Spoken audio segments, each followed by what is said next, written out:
Before I begin, I have a confession to make. I support gender equality. My name is Bernard Muhia. I am the firstborn of 5 children, 3 boys and 2 girls. And one of the girls is autistic. My father was a teacher and my mother an insurance agent. My father was tortured by the police in the 1990s because he tried to stop the area member of parliament from corruption involving education funds. He constantly spent the night at the local police station but would not sign away money meant for the school to go to the member of parliament.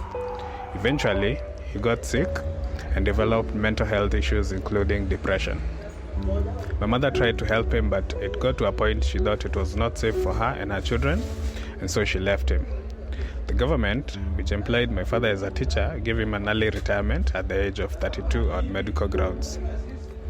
My mother struggled to raise the 5 of us alone, given that at this time she was a housewife. She later became an insurance agent. When she was a little girl in the village, the bridge near her home collapsed and it went for months without being repaired. So my mother, a little girl then, wrote a letter to the newspaper about it, and to her surprise, the letter got published. The bridge was later repaired. Without knowing this, I decided to study journalism. I guess part of me felt called to speak up for the community like my mother did, and to stand up for what is right like my father did.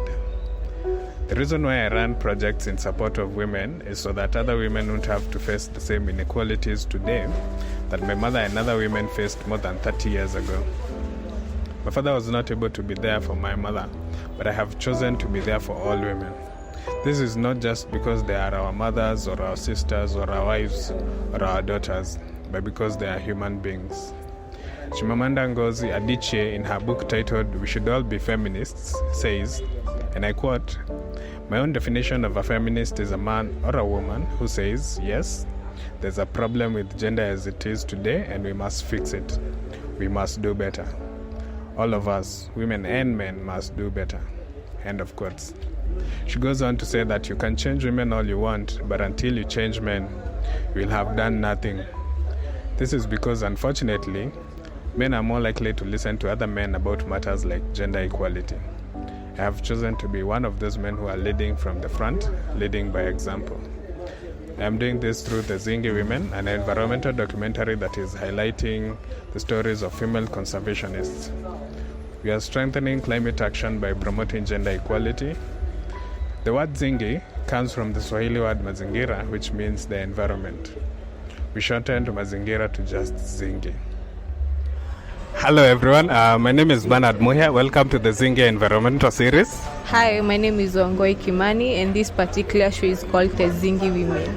Now, our goal is to strengthen climate action by promoting gender equality, and we do this by highlighting the stories of female conservationists like Wangoi, who are doing a fantastic job in pushing back against climate change.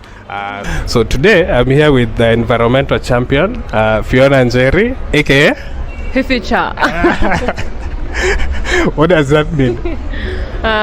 Basically, since I'm Fiona, short form of Fiona is Fifi, and I am a nature enthusiast. So a way to link both Fifi and nature is Fificha. Exactly. COP26 just happened. What are your thoughts on it? I don't know.